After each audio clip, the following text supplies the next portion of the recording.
Colin Wee JDK, getting inventive with my workout equipment. Today we're starting with the staff that's jammed into my weight bench and stabilized with my sandbag.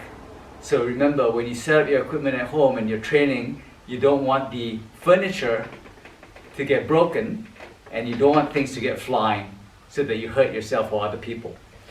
Today we are talking about an exercise in which we are going to use a little bit of sensitivity to choose between one or two techniques. And bear with me a little bit, I'm going to tell you a story.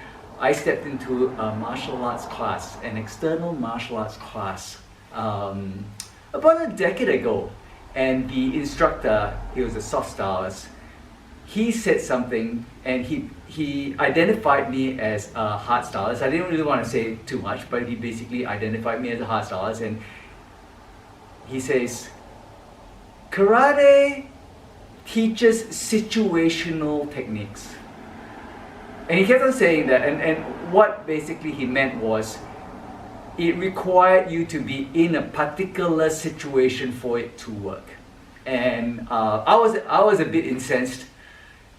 But it's true, it's like hard stylists typically start training with a certain scenario in mind. So as you actually start at the beginners or intermediate, the way that we conduct our training is to set a particular scenario and then we learn a technique against it. And sometimes this is a method of thinking that prevents us sometimes from exploring the use of those techniques in other ways. So in terms of the variations of those techniques, you only get to learn those, or you play around at a much higher level, and then these then take a life and evolve by themselves. Today we are looking at that in particular. So for instance, we are in a line drill or a one-set sparring, ippon kumite, for instance, you use this pseudo maki and you wait for the strike to come and you deflect or parry the strike, you adopt a stance and then you deliver your technique to a target area of the oncoming opponent.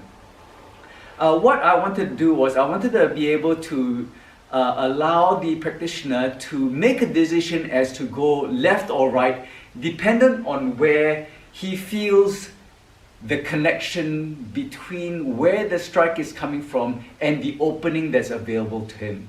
So one of the things in which we look at JDK is to be a bit proactive with that lead hand, and I'm going to extend my lead hand so that as I move left and right, I feel the pressure on my palm, allowing me to then figure out whether or not I am able to move off to this side or off to that side, dependent on the oncoming strike.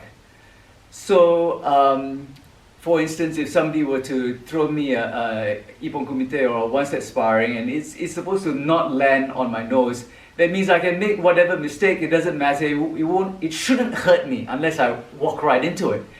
But if somebody were to throw a strike that is unscripted, you don't know in a 10 or 15 centimeter zone where exactly that strike is going to come from and where it is actually going to land. So putting your hand out there allows you to then feel your opponent, and the hand also is a physical analogy. Sometimes, dependent on your ability, you can actually kinesthetically feel three-dimensional space without touching. But this touching allows you to then dictate where you think your opening is, also irrespective of your body being pointing this way, pointing that way, or the other way. So I have the ability to then decide if I want to come to this side of the arm or to that side of the arm. And then if I were to then choose a striking tool as a counter, then I can then deliver one strike versus the other strike, right? Crossing the gap also depends on how fast that opponent is coming to you, whether he's got a weapon or whether he's using unarmed. But otherwise, for me, I am crossing the gap simply by doing a step drag, front leg, taking a nice step and dragging the back. Similar, if I was pointing this way, I could do the same. I really don't have to adopt the particular form until I strike. I can get close and then I can choose a stance. So it allows me to be much more mobile, and then I'm able to then choose how to respond by feeling my way to the left or to the right, whether it's inside or whether it's outside, dependent on where you feel that opening is going to be. So as you then choose your next tactical move, it allows you to come closer to the opponent, let him deliver his strike or let him execute his strike, whether partially or fully, and then your technique is dictated by where you are at on the body. So while we're training, we can actually tell the beginner or the beginning student, right, we are working on one particular technique. It could be the hammer fist strike. It could be a fingertip strike. It could be Dosan's spear hand. But it is not done on a hand that is just left there. It is done by choosing where you want to go, again, dependent on the direction or the eventual direction of the strike that's coming in. Right? Something that we want to play with. So there is a benefit to obviously having a hand just being there that you then tap out and come in. So if I want to play with the technique, I come in. But that is not it. The skill here is choosing where to go, dependent on the dynamic situation right at that instant.